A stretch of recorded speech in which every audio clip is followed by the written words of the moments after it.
Hello everyone, thank you so much for joining us today for our regular Thursday lecture. I hope that your day is going great. We are thrilled to have you here with us learning more about admission requirements at the US universities. Before we get into the nitty-gritty, let me just briefly introduce myself. As some of you may already know, my name is Victoria and I'm the outreach coordinator for the Education USA network here in Ukraine. We are, of course, part of the global network of the US Department of State, committed to promoting diversity in the US higher education system and building bridges of knowledge across borders. Here at Education USA, we offer accurate, comprehensive, and timely information about educational opportunities in the United States, as well as guidance to qualified individuals on how to best access these opportunities. We understand that the process of applying to the US is quite different from that in Ukraine, so we are here to help you and guide you every step of the process, answering questions from beginning to end. Today, we're going to take a closer look at selective admissions at American colleges, focusing specifically on the University of Pennsylvania. Students often ask us how to make their application really stand out about the many that American universities receive each year.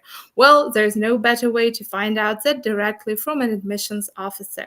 It's an honor to welcome Barbarою Stoddard, Associate Director at the University of Pennsylvania Office of Undergraduate Admissions. She will give you the inside scoop on what admission officers actually look for in an application at selective American colleges.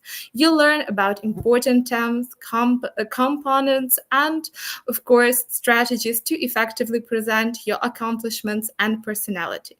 Don't miss this opportunity to learn more and make your application truly unforgettable. Before we dive in, I would just like to encourage you to stay proactive and ask questions. We would love to hear from you. So please do not hesitate and reach out, putting your questions in the comments. So without further ado, Barbara, I'll turn it over to you. Please take it away.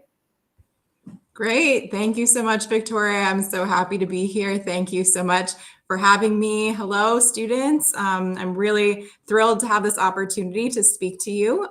Good morning from Philadelphia, Pennsylvania. I know it's quite a few hours later for you, but thank you so much for tuning in to learn a little bit more about selective admissions at American colleges.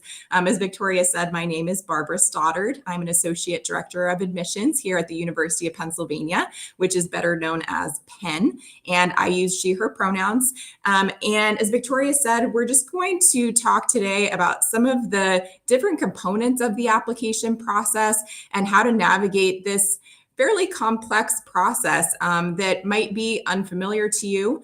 Some of you may know some of the terms that we discussed today already. Some of you might be learning some of these things for the first time, but I hope that the information I share will be helpful to you as you start this process of researching American colleges and starting to prepare your applications.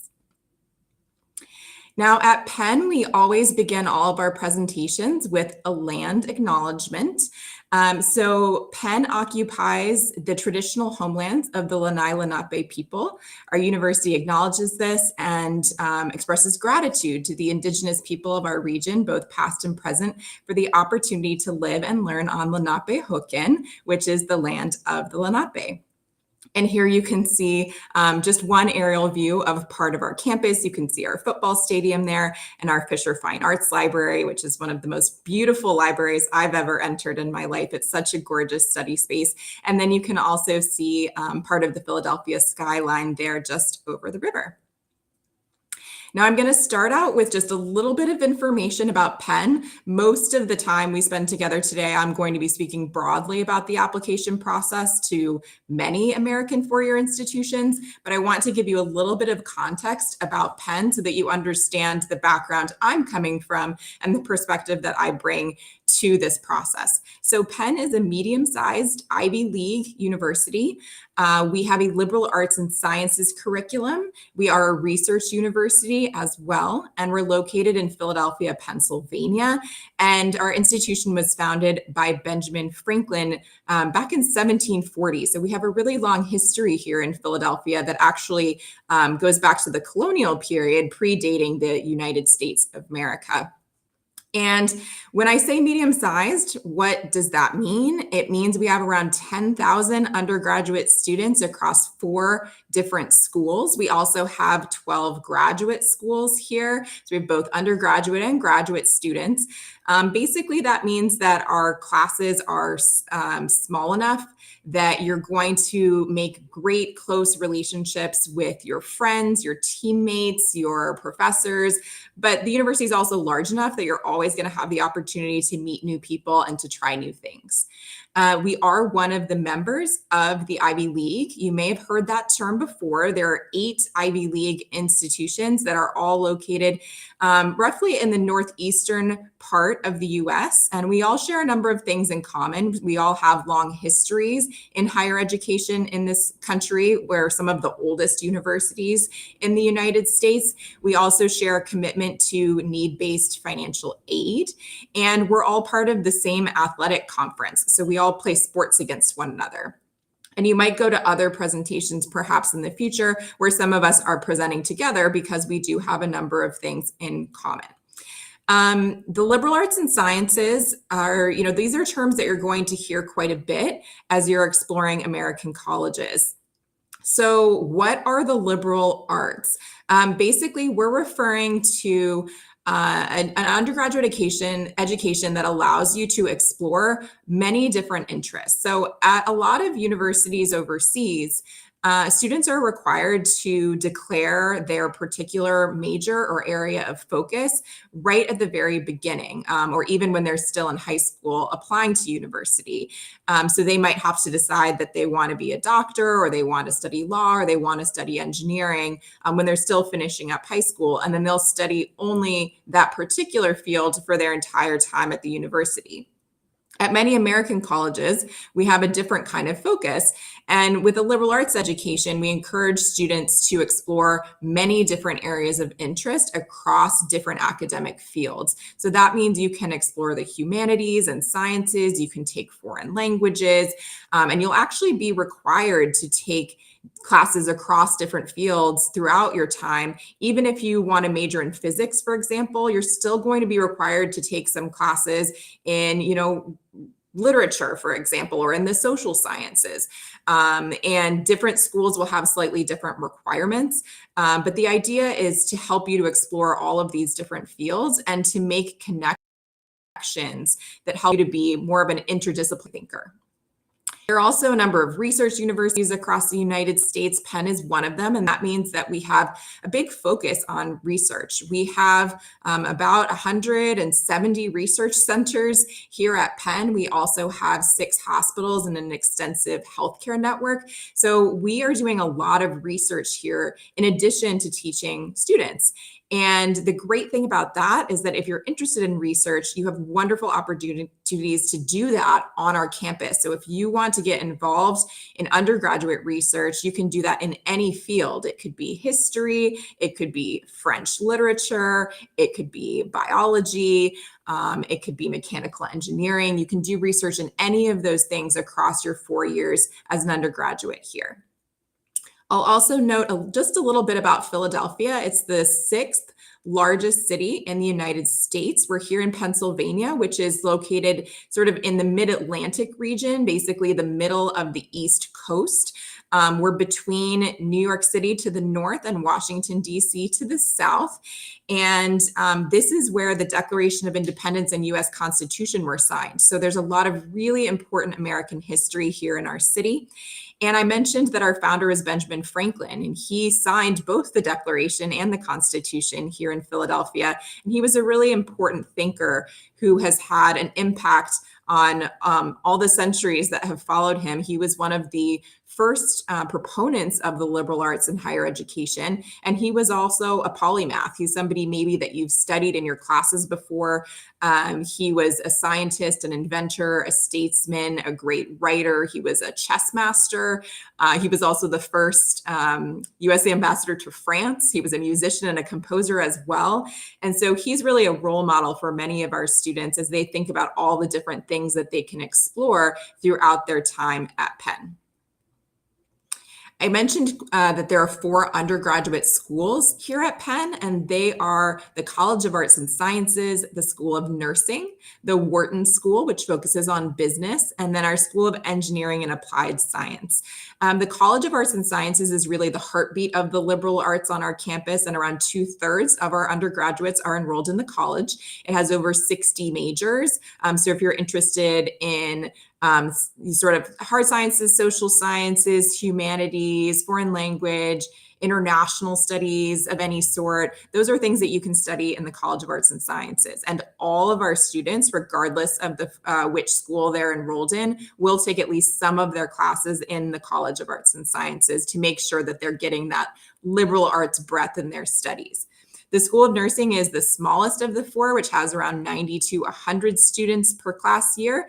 And these students graduate with a Bachelor of Science in Nursing, and they earn a minimum of 800 clinical practice hours through our hospitals and healthcare networks. So they're really learning how to be practicing nurses throughout their time at Penn, while also taking nursing classes and liberal arts courses as well.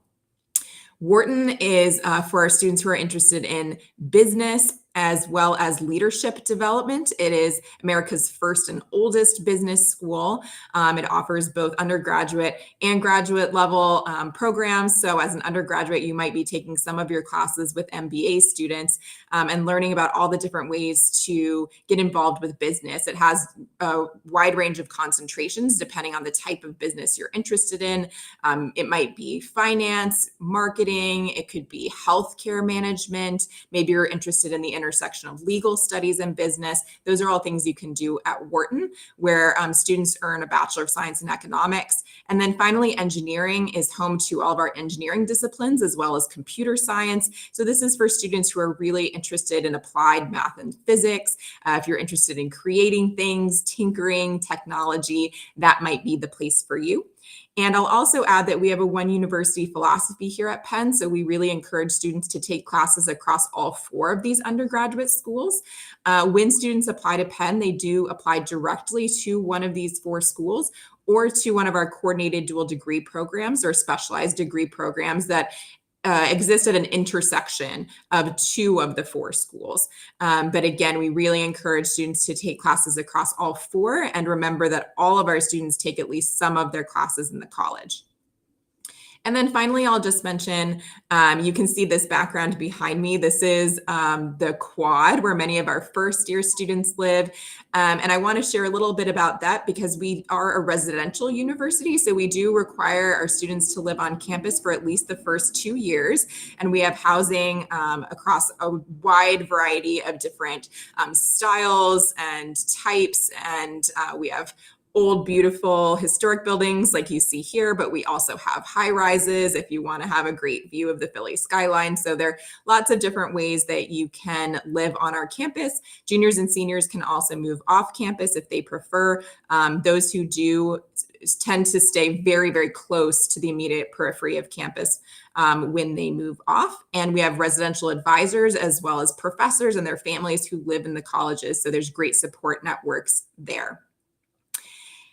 Now I'm going to switch over to talk a little bit more broadly about the application process, not only to Penn, but to other four-year institutions across the United States. So we're going to talk first a little bit about finding your fit and the different sort of types of institutions out there, maybe some questions you should be thinking about as you're doing your search. Then we're going to talk about different sorts of application plans and deadlines. We'll talk some about financial aid, and then we'll go through the application process itself and some of the next steps. And then at the end, hopefully I'll have time to take some of your questions. So in terms of fit, a really important question to ask yourself at this early stage is, what are you looking for in a college? Why is it that you're interested, first of all, in applying to colleges here in the United States? What are you looking for that an American college can offer that you might not be able to find at colleges or universities in other countries? So what's drawing you here? And then what type of institution are you looking for? It's important to know that there are a lot of different types of higher education institutions in the US. Today, we're talking about four-year institutions, but there are also technical and trade schools, and there are community colleges, which typically offer a two-year degree called an associate's degree. So there are a lot of different types of institutions. So if you're doing searches online, you might come up with a lot of different types of schools, and they might not all be four-year institutions. So if you're looking for a four-year school, just keep that in mind as you're doing your search. A four-year institution will grant a bachelor's degree. You'll also want to think about location. Is there a specific part of the United States where you'd like to spend the next 4 years? Are you looking for an urban environment in a big city like Philadelphia or New York City or Los Angeles? Or are you looking for more of a small town, maybe a rural environment? Some of the small liberal arts colleges in New England, for example, are in small towns where the college is really sort of the heart of the life of the town. So there are all sorts of different types of places that you can go and study. And you also want to think about the size. Are you looking for a large institution with, 20,000 or 30,000 students or more, because there are some very large universities in the US? Or are you looking for something quite small? There's some colleges that only have a few hundred students per class year. So you really have a huge range in size to choose from. Like I mentioned with Penn, we're medium size. So 10,000 undergraduates puts us sort of right in the middle in terms of the range of size and what's possible. You'll also want to think about academic programs. What is it that you're looking for? What do you want to study? You'll find that some of the things you want to study are not going to be available at every American college. So if you're really interested in, let's say, chemical engineering, not every American college offers a program or a major in that field. So you'll want to narrow your search based on your particular area of studies. You also want to think about campus life. I mentioned that at Penn, we have a residential focus, and our students are required to live on campus for at least 2 years. At some schools, they might not guarantee housing for any of those 4 years, or they might require students to live off campus. There are some colleges that require their students to live on campus for all 4 years. So again, there's a range there. And you want to think about what you're looking to do outside of your classes. What sort of extracurricular interests do you have? Do you want to join a sports team? Do you want to join a debate organization? Are you interested in dance or music? There are a lot of different ways that you can get involved on college campuses. So you want to think about that with your search as well. And then you want to think about life after college. You don't have to have it all figured out right now, but if you have some career goals in mind, that's something to think about too as you're looking for college. Does that college have a program or a track that will help you prepare for your next steps in the career that you've chosen for your future? And academic, social, and financial factors are all things that are going to play into your decision as you're kind of building your college list. So we talked some about academics, making sure that you're looking for schools that meet your academic needs and interests. Make sure that they have a program or major in the area that you're most excited about. Or if you're looking for a school that's going to give you that liberal arts base, make sure that you're finding schools that give you the flexibility to take a lot of different types of classes. There are some colleges and universities in the US that don't really offer a liberal arts education, or that don't really give you that flexibility, and that will have you focus on a particular thing like mechanical engineering for most of your classes. So you just want to think about what it is that you're looking for and do your research on that for each school on your list. And then you also want to think about the social fit. Again, size comes into that, the campus life that we talked about, the types of clubs and extracurriculars that you're looking for. If you're looking for an institution that has a lot of other international students, that can really vary. We have a very global campus here at Penn, and we have students from over 110 different countries on our campus. We have quite a few students from Ukraine here as well. So happy to have many Ukrainian students on our campus. So if that's something that you're looking for, make sure to check out this sort of demographic breakdown of the undergraduate student body at the different schools that you're researching to see if there are other international students who are there. Some schools schools have a lot of international students and some might have a smaller number. So it's something to keep in mind. And then you also want to think about finances and start having those conversations early with your family to think about how you're going to pay for college. Is your family able to contribute a lot? Is your family only able to contribute a little? What's going to be possible? And that's going to help you figure out what kinds of schools you should look for and what types of financial aid or scholarship support you might need along the way. And we'll talk a little bit more about financial aid in a few minutes. And then also, I would just recommend that you keep an open mind. I spent several years working as a teacher and college counselor in Kenya, which was a highlight of my career, and I absolutely love working with international students. But I know that sometimes students who haven't lived in the US before might not know about that many different American colleges. So sometimes name recognition tends to seem like something really important. You might only feel comfortable applying to schools that you've heard of before, or maybe schools where you know somebody else who went there before. And there are so many institutions in this country. There are over 4,000 colleges in the US. So you have a lot of different options. So I just want to remind you that even if you haven't heard of a college before, it might still be an amazing fit for you. And I know that when I was working with students in Kenya, they really often had only heard of about 3 or 4 pretty well-known American colleges, or for example, the college where their president had gone to school. But there were so many amazing schools that they hadn't learned about yet. And that's part of the fun of this process, is checking out all of the different colleges that might meet all of your needs and your interests. You might have heard about rankings. There are a number of different types of rankings. The U.S. College News and World Report rankings are probably the most well-known. And rankings take into account a lot of different aspects of these universities. And they give, sort of an opinion based on that particular ranking algorithm. And you can learn a lot of information from looking at those rankings. But remember that just because a school is number 1 or number 10 or number 200, it doesn't necessarily say anything about its fit for you personally. So a school that's ranked number 1 might not be the best fit for you and what you're looking for. Maybe it doesn't offer the major that you want. Maybe it's too big. Maybe it's not in the part of the country where you would like to be. And maybe a school that is ranked a little bit lower is a way better fit for your actual interests. So just keep that in mind. And again, you're going to hear lots of different opinions and rumors. You might know somebody who really loved their experience at an institution, and you might know somebody else who didn't really like their experience at that institution. It's really a very personal experience and journey through college. And you want to make sure that you're careful in filtering through misinformation, because there's a lot of information on the internet that isn't accurate or that is outdated. And especially at this time, policies for application processes are changing daily.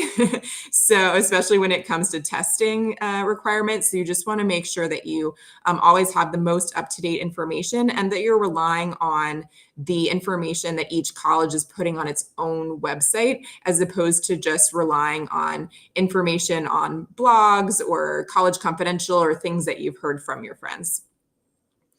And again, you've heard me say things about a list. You want to create a balanced list that gives you a lot of different options to choose from as you're thinking about where you want to apply. You might want to have a range in terms of size. For example, if you're not sure what size institution you want, maybe apply to some larger universities and some smaller liberal arts colleges. Or maybe you want to apply to those in different parts of the country. And you also want to think about selectivity. You might be applying to some schools that are very highly selective. Penn, for example, has an admit rate of around 5% because we receive a lot of applications. And that makes it, challenging for us to have room for all the amazingly talented students who apply. So you don't want to send all of your applications to institutions that are very highly selective, because you want to make sure that you're going to have options once you receive your decisions from schools. So you also want to apply to some schools that have, a slightly higher admit rate as well, to make sure that you're going to have different schools to choose from when the time comes. Now we're going to talk a little bit about decision plans, and you may have heard some of these terms before. Different colleges have different types of application processes and plans that are available to you. So for each college on your list, you'll want to do some research to understand what their plans are. So at Penn, we have both early decision and regular decision. Some schools have different plans or rolling admissions. So you'll want to understand what these different terms mean. So some institutions, but not all, have an early option for students to apply in the fall, typically. It's usually around November when we see those first early deadlines. And this is for students who are ready to apply a little bit earlier than many of their peers. They're happy with what's on their transcript at that point. If they need to take standardized tests, they have already taken them. They've already asked their teachers and counselor to write recommendations for them. They've written their essays, and they're ready to go ahead and send that application earlier than the regular decision deadline, which is typically in the beginning of January. And for early admissions, you might be wondering, what's the benefit to applying early? First of all, the early admission pool is usually smaller than the regular admission pool. And there are different types of plans at these different schools. So we'll start with early decision. I mentioned that we have this option at Penn. This is a binding commitment for your top choice school. So if you're absolutely sure that you want to come to Penn, for example, you can apply early decision to Penn in November or earlier. And if you're admitted to Penn in December, then that means you're going to come here. And if you've submitted any other regular decision applications elsewhere, it's time to withdraw those applications, and you don't have to send any more. It's great. You're coming to Penn, and before many of your peers where you're going to be going to college. There's also an option called early action at some institutions. We don't offer that at Penn, but early action is similar to early decision, except that it's not binding. So you can apply early, but if you get in, you don't have to go to that particular school. You can still apply elsewhere and continue to consider your options. But at least you have that early admission letter before you would typically know at other institutions. Then there's also something called restrictive early action, which is non-binding, just like early action, but it's restrictive in the sense that you cannot apply early to another institution. You can also call this single choice early action. Some institutions have a special name for it, but basically it means if you're applying early here, you're not applying early to any other school. But if you get in, you don't have to come to this institution. And as I mentioned, those early applications are typically due in November. Then for regular admissions, it's a non-binding process with the application due typically within the first few days of January, but that can vary a little bit for different institutions. And because the regular admission pool is quite a bit larger than the early admission pool, it takes longer for admissions officers to read all of those applications. So instead of having a shorter turnaround, which for early admission is really like you apply in November and you hear back in December. For regular admission, you apply in January and then you don't hear back until late March or the very beginning of April. So you have to wait a little bit longer to get that decision. But the nice thing about regular admissions is that you can send applications to multiple schools and then compare your offers once the spring comes. And if you're interested in financial aid, that also offers you the opportunity to compare your financial aid packages across different schools. I will add that at Penn, for us, our students will receive the same financial aid package, whether they apply early or regular. And I'm going to talk a little bit more about financial aid later, but we do meet 100% of demonstrated need here. So you don't have to wait until regular decision to apply for financial aid or, to get better aid or something like that when it comes to Penn.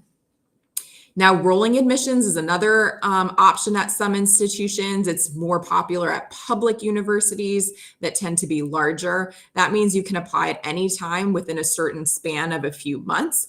But it also means that students are admitted as applications are received. So the spots in the class will start to fill up earlier. So if you apply early, there might be a lot of spots available. But if you apply later in that rolling admissions window, there will be fewer and fewer seats available in the class.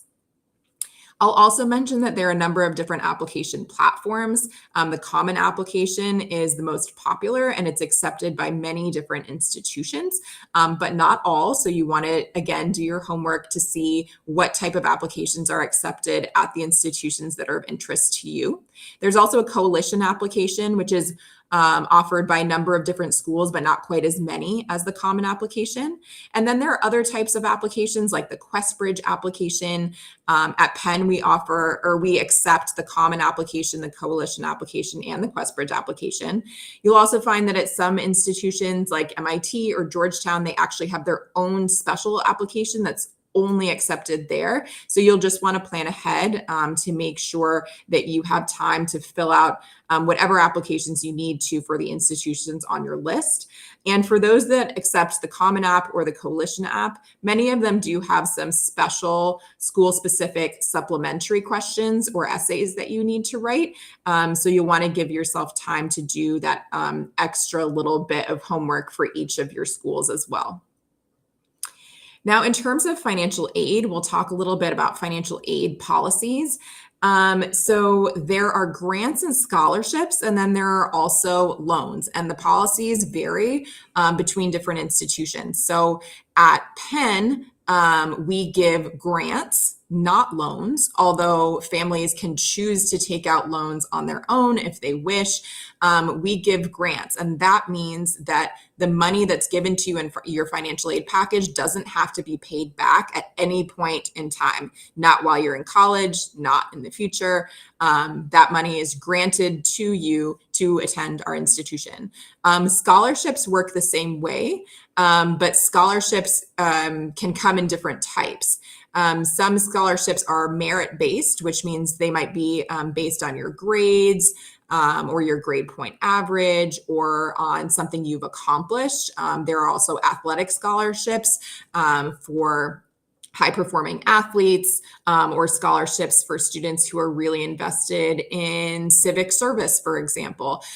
So you'll have to see at each of the schools on your list what types of grants or scholarships they offer, or if their financial aid is primarily loan-based. Then we also have merit-based aid versus need-based aid. At Penn, we offer need-based aid, which means that the amount that a family would pay for their child to attend Penn is based on the family's financial background. So we will ask for a financial aid application that requests information about your income and assets in your family. And then our financial aid office will assess the amount of assistance that your family would need to attend Penn. And whatever we feel that your family is able to pay, we'll ask them to contribute that. And then whatever assistance we feel you need from Penn, you would get that in the form of a grant. And we do meet 100% of demonstrated need for all of our admitted students, including international students. And as I mentioned, all of the Ivy League schools, for example, provide need-based aid. And we, as Ivy League schools, do not offer merit-based aid. Merit-based aid, which is available at many other institutions, means that you can get financial aid based on things you've accomplished. It could be based on grades, things like athletics, other talents that you have. But for us, it's really just based on the actual need of your family to have financial assistance to pay for college. And then finally, I'll mention the terms need blind and need aware, as you might come across these during your application process. Need blind means that The admissions process is completely separate from the financial aid process, and that your family's need doesn't come into play at all when the admissions officers are reading your application. Need aware means that the admissions officers are aware that you're applying for financial aid and that your family may have some degree of need.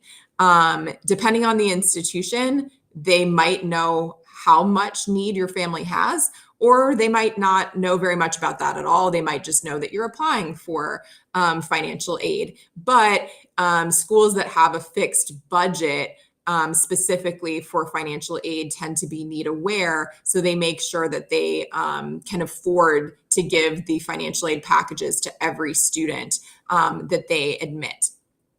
Now here at Penn, like I mentioned, we give all grants in our financial aid packages that don't have to be paid back. So we don't put loans in the financial aid package that would have to be paid back later. We have need-based aid as a member of the Ivy League, and we are need blind for citizens and permanent residents of the United States, as well as Mexico and Canada. So we are need aware for other international students. However, we have one of the largest international financial aid budgets in the country.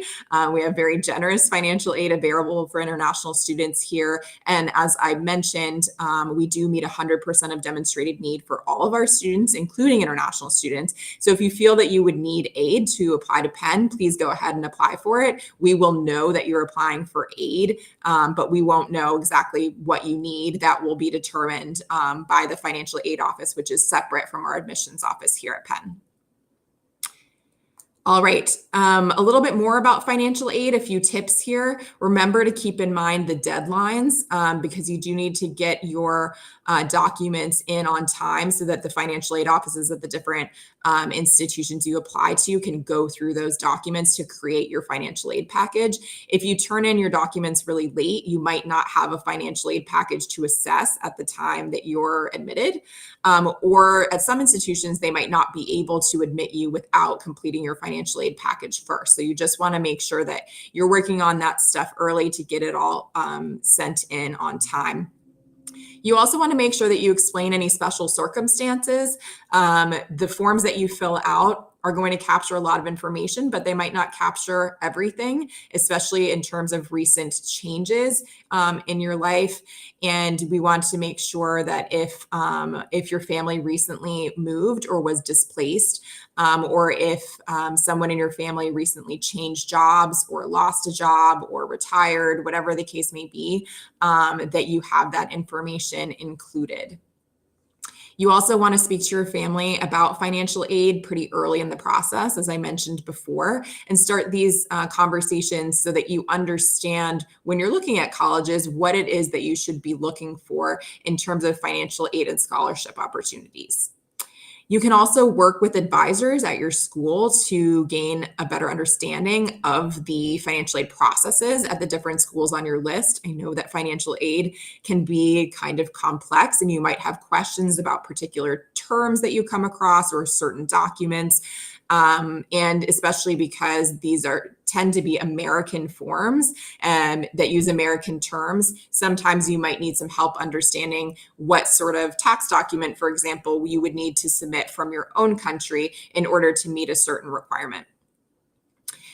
We do have net price calculators and my intuition calculators on our website. We recommend the net price calculator for U.S. citizens and permanent residents. For other students, we would recommend the My Intuition calculator. That's a little bit better for international students. And these can help you to get some sense of what your family might pay if they were to attend Penn, and you can find those on our website. And just again, remember to sort of learn about the different financial aid policies at the different schools that you're applying to.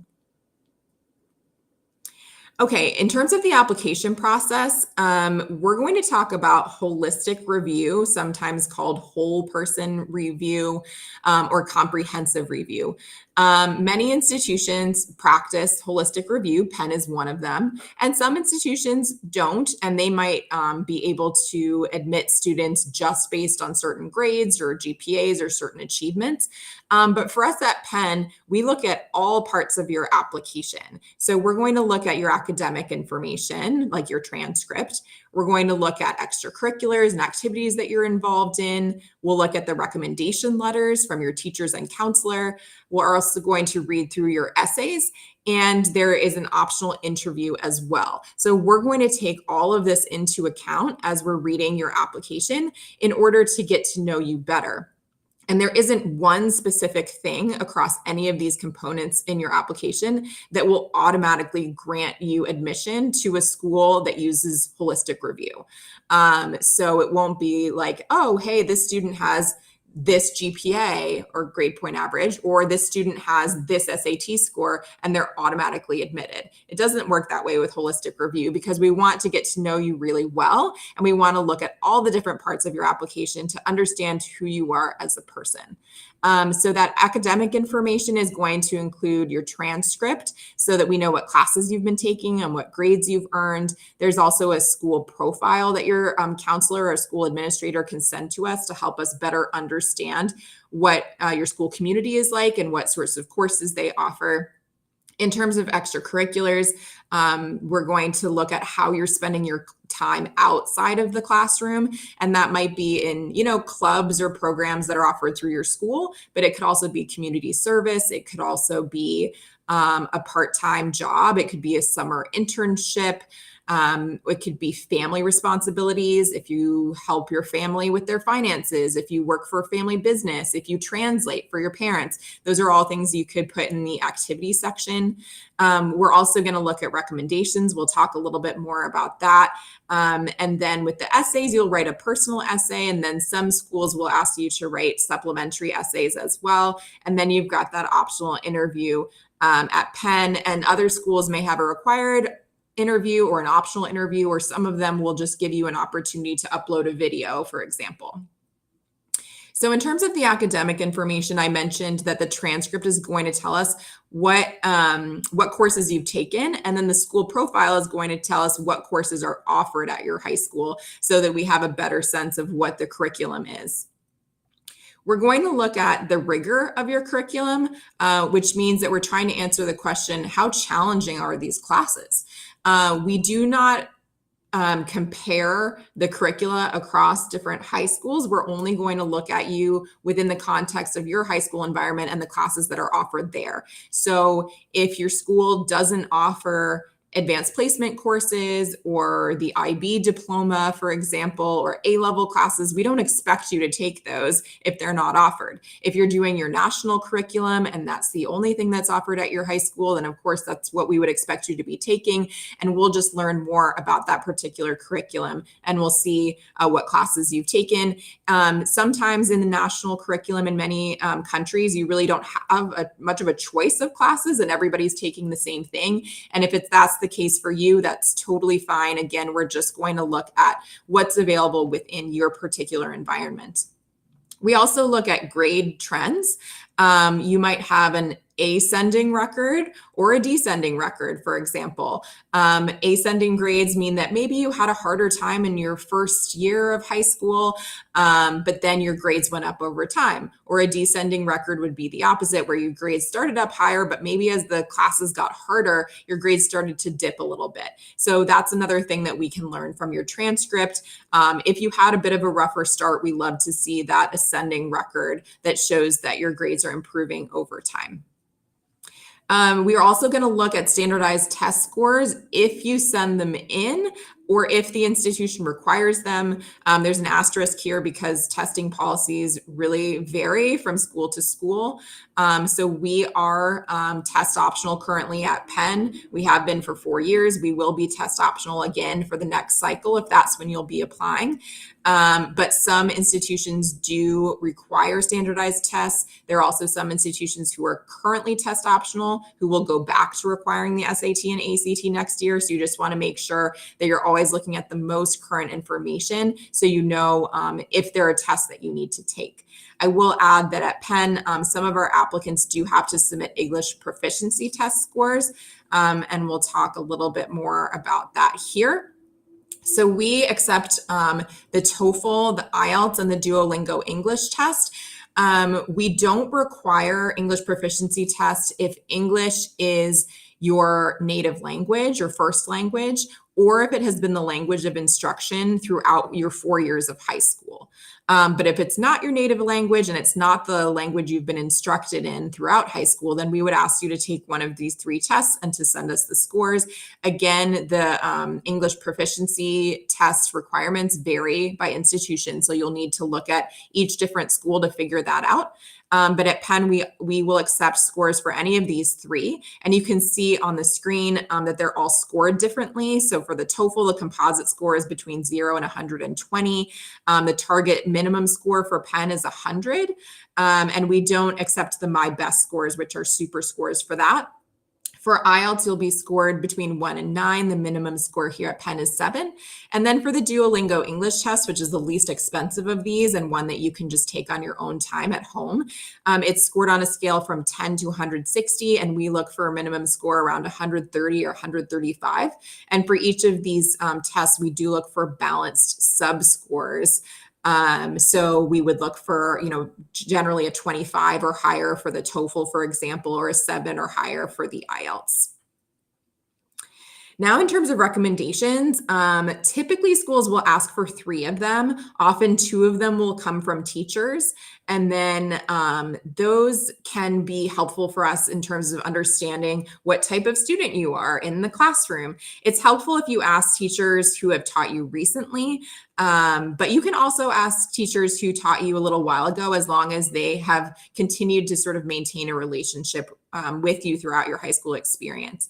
Then you're also going to get one from your school counselor or a school administrator. Some of you might attend schools that don't have someone whose title is counselor, but it might be your principal or your vice principal or your homeroom teacher who writes the counselor recommendation for you. That provides some additional context to help us understand your full 4-year experience throughout high school. And then we also accept some additional or supplemental letters. And these would be letters that provide new information that aren't included in the other 3 letters that you send. At Penn, we do require 1 teacher recommendation, 1 counselor recommendation, and then you can actually decide who writes your 3rd recommendation. It could be somebody who's outside of your school environment, like a mentor or an employer, if you prefer. Now, these are all a few things that we try to learn about you during the application process. We're looking to learn more about your experiences throughout your life, your personality, the things that you've accomplished. We're also looking for your alignment with our institution, and every school is going to be looking for that. So these are some questions that we ask ourselves as admissions officers. So what kind of impact might the student have on our campus? What does the student hope to gain from our university? Sometimes we have supplemental questions on our applications that will ask, why do you want to attend this particular school? So at Penn, we do have some questions that ask you sort of how you want to get engaged on our campus and what you want to study here. And then we also want to know what you're passionate about and what you want to pursue during your time in college. So we want to make sure that you're thinking about these questions as you're writing your application. Now, you've also got an activities section where, again, you can include anything that you're doing outside of your required school classes. And you've got a certain amount of space. You have space for 10 on the Common App, for example. Sometimes we're asked about depth versus breadth. Is it better to do one thing really well, or is it better to try a lot of different things? Both of those things are great. So whichever one better describes you, that's fine. Just make sure that you do a thorough job explaining all of these different ways that you've spent your time outside of class.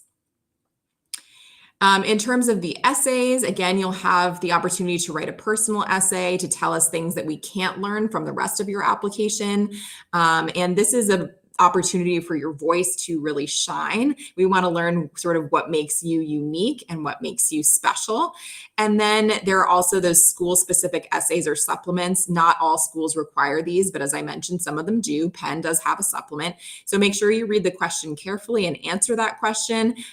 Be specific. If the school asks why you want to go there, then you need to do some research on that school and then give some detailed information about why you're particularly drawn to that institution. And avoid repeating a lot of information that you've already written elsewhere in the application, because we already have that on record. So you should be trying to put new information in those supplements.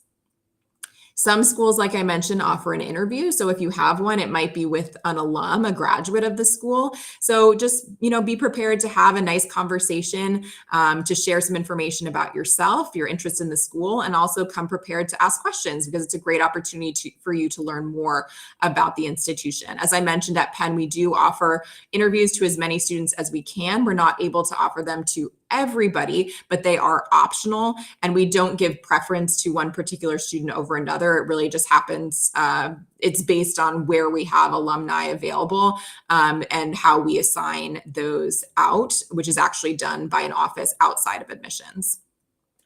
A few helpful tips, I would say, just be yourself, because we really want to get to know you. Admissions officers are educators who love working with students. So when we read your application, it's really a privilege. We love learning more about you. There is not a specific formula for what any college or institution is looking for. So remember that something that worked for somebody else might not work for you. So it's really your own unique approach to this process. You never know what it is about you that's going to stand out. Something that seems kind of mundane to you might actually seem really special to the admissions officer who's reading about you.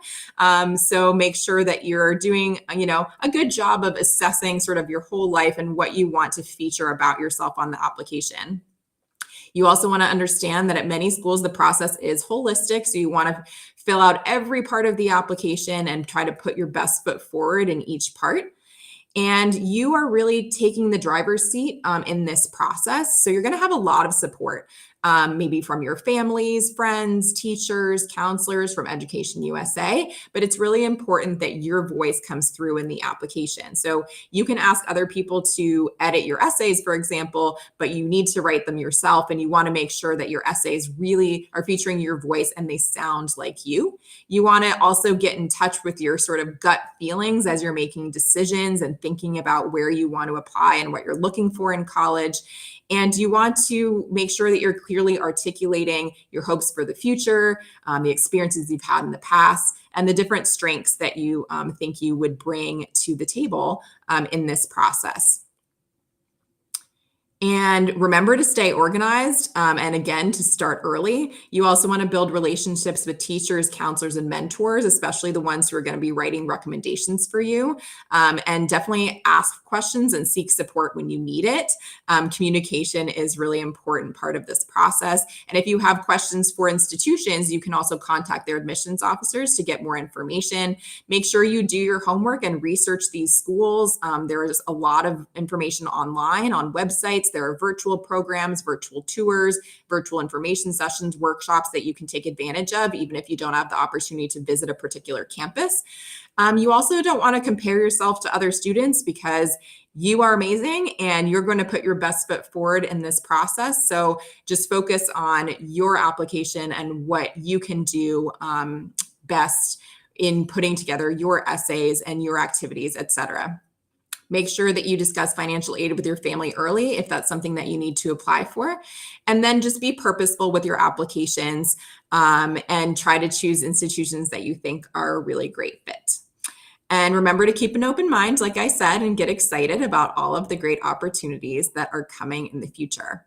I'll quickly add that here's just some information about Penn. You can feel free to screenshot that if you want to go to our website or check out our virtual tour or sign up for any of our virtual sessions. If you want to learn more about Penn, we do have virtual information sessions that we offer, so you can learn more specifically about our application process and about our academic environment on campus. And we've got a lot of content on YouTube, and you can follow us on social media as well. And I'm going to stop sharing now, and I can see that we've got some questions, and I'm happy to answer some if we still have time, Victoria. Thank you so much, Barbara, for a fantastic and highly informative presentation. I really enjoyed it and learned so much myself. So yes, we do have a few questions from the students. First up, we've got Margaret, who's wondering, do you recommend to apply for early decision to UPenn? Do you give priority to such applicants? That's a great question. So for early decision, any school that offers early decision is typically going to have a smaller application pool for early and then a larger one for regular. So, but it's also a shorter process. So, that is handled accordingly at the different institutions. But I would say one way that students stand out by, applying early decision is that you're letting a school know that they're your number one choice. So if you apply early decision to Penn, what's really special about that is you're telling us that if you get in, you're definitely coming to Penn because this is where you want to be. And that's something that we really appreciate.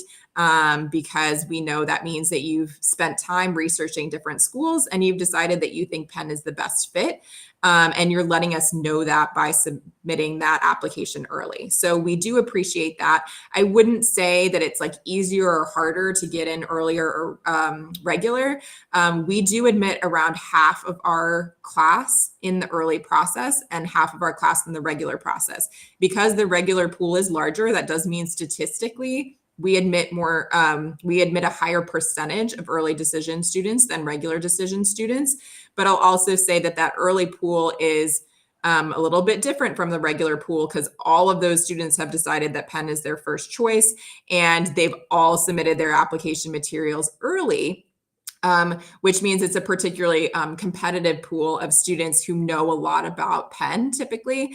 So it's sort of apples and oranges. We can't really just compare early or regular and say it's easier one way or the other. But what I would say is that if you're sure that Penn is your top choice and you can get all of your application materials ready early, it's a great opportunity to just go ahead and start that process a little bit earlier than some of your friends.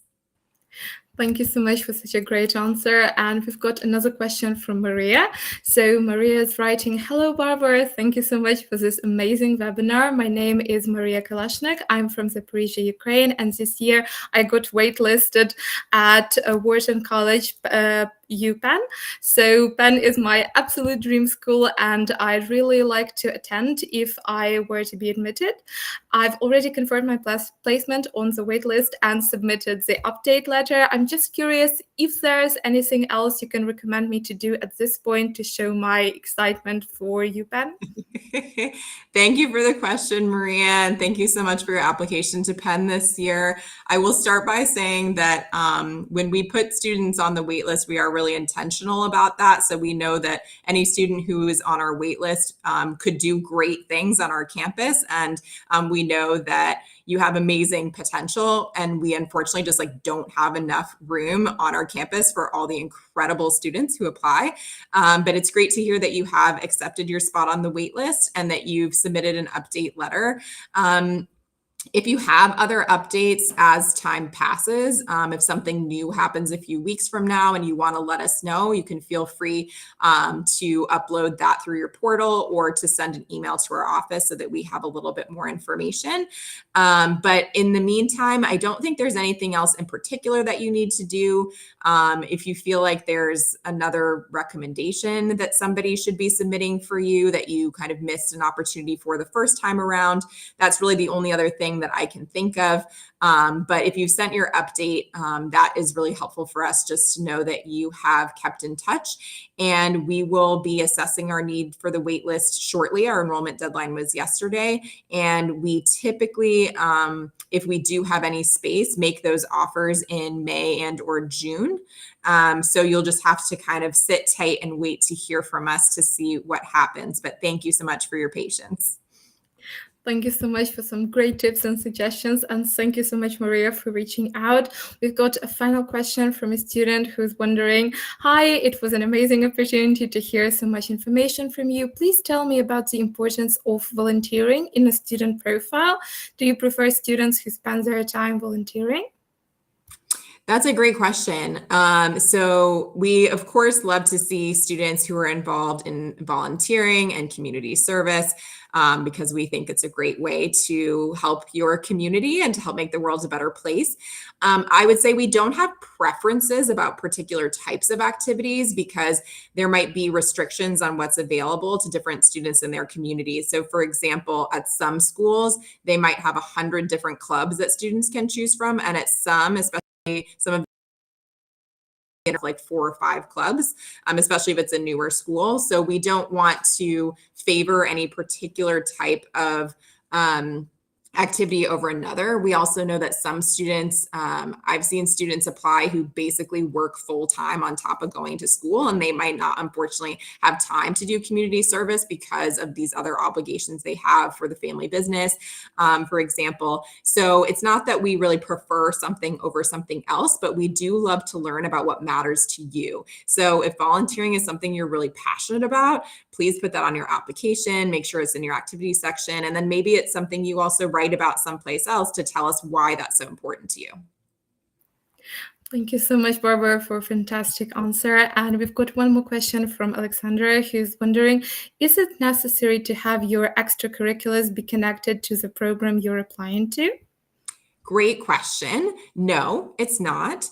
I think, sometimes it could be helpful if you have relevant experience and you want to share that, definitely go ahead and put that on there. So sometimes, for example, a student who's really interested in engineering might have some undergraduate experience with robotics, or maybe they had an internship in computer science.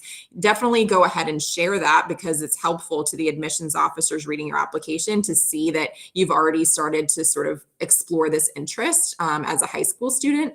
But if you don't have that experience already or didn't have that kind of opportunity, that's also totally okay. So it's not that we prefer to see that, but if you have it, we hope that you'll share it because it's helpful context.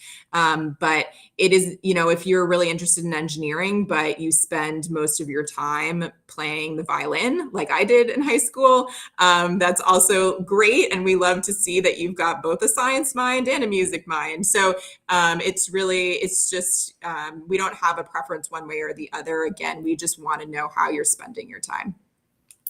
Thank you so much for such great words of encouragement, and thank you, Alexandra, for reaching out. If you have any more questions, please feel free to reach out to one of our fantastic advisors here at Education USA Ukraine. We would be happy to help you and assist you in the admission process. And of course, to all of our students at home, I wish you the best of luck in your studies. Keep believing in yourself, keep persevering, and you will make your dream of studying in the US a reality. Stay tuned for a session next week where we're going to dive deeper into the university application process with a workshop with representatives of the University of California and Western Kentucky University.